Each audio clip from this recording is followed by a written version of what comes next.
Saudaraku, heboh video yang beredar di tengah masyarakat di Kabupaten Aceh Jaya dengan menampakkan seekor buaya di kawasan Pantai Sayung, Gampong Baro, Kecamatan Setia Bakti, Aceh Jaya. Penampakan buaya muara tersebut direkam oleh masyarakat yang sedang berada di pantai Laut Sayung dan beredar di grup-grup WhatsApp.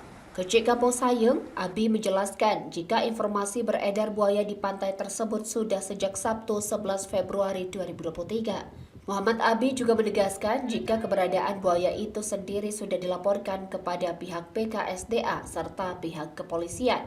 Sementara itu, dalam video yang beredar tersebut terlihat seekor buaya naik ke daratan di kawasan Pantai Sayung, Aceh Jaya. Sebelum heboh video penampakan buaya di bibir pantai tersebut, masyarakat sempat dihebohkan dengan penampakan buaya di kawasan Laut Calang, Aceh Jaya.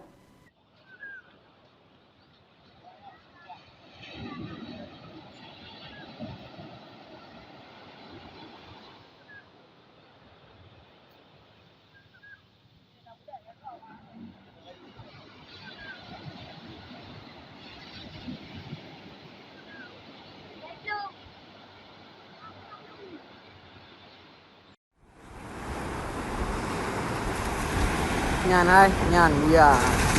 Nyan kawasan Pantai Sayung. Okey. Lang Lumbang Micah. Tolong. Lang Lumbang Micah tu. Nyan Pak.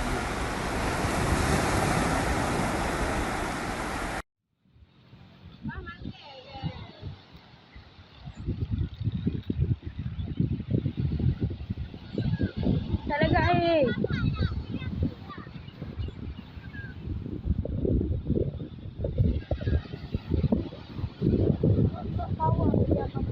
Bawa nggak boleh? Siapa dia pun?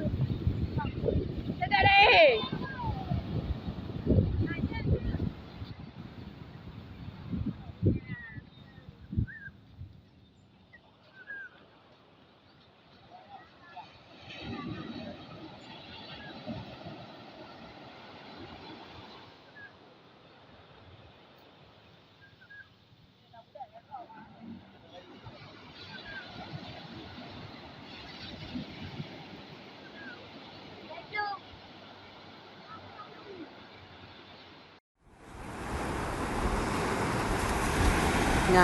Nyan ya. Nyan kawasan Pantai Sayung.